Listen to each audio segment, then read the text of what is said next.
Chers amis, l'Occident a dépassé toutes les bornes dans sa politique anti-russe agressive. Nous entendons constamment des menaces contre notre pays, notre peuple. Certains politiciens occidentaux irresponsables ne se contentent pas de parler de projets de livrer à l'Ukraine des armes offensives à longue portée, donc des systèmes qui permettront de frapper la Crimée et d'autres régions de la Russie.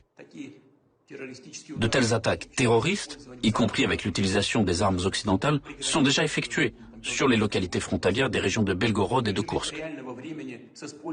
L'OTAN effectue des opérations de reconnaissance dans l'ensemble du sud de la Russie en temps réel, à l'aide de systèmes de pointe, d'avions, de navires, de satellites et de drones stratégiques. Washington, Londres, Bruxelles incitent directement Kiev à transférer les hostilités sur notre territoire. Ils disent déjà ouvertement que la Russie doit être vaincue sur le champ de bataille, par tous les moyens, et privée ensuite de toute souveraineté politique, économique, culturelle, de toute souveraineté en général, avec le pillage total de notre pays. Le chantage nucléaire est également entré en jeu.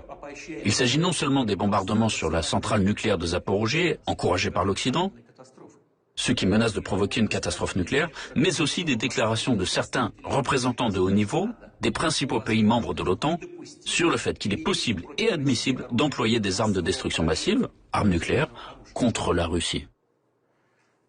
Je voudrais rappeler à ceux qui se permettent de telles déclarations à l'égard de la Russie que notre pays dispose également de divers moyens de destruction, qui sont pour certaines composantes plus modernes que ceux des pays de l'OTAN.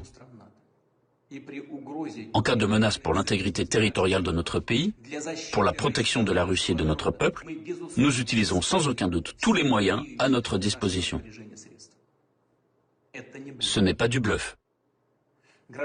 Les citoyens de la Russie peuvent être assurés que l'intégrité territoriale de notre patrie, notre indépendance et notre liberté seront assurées. Je le souligne encore une fois, par tous les moyens dont nous disposons. Et ceux qui essayent d'exercer sur nous un chantage à l'arme nucléaire doivent savoir que le vent peut se retourner contre eux.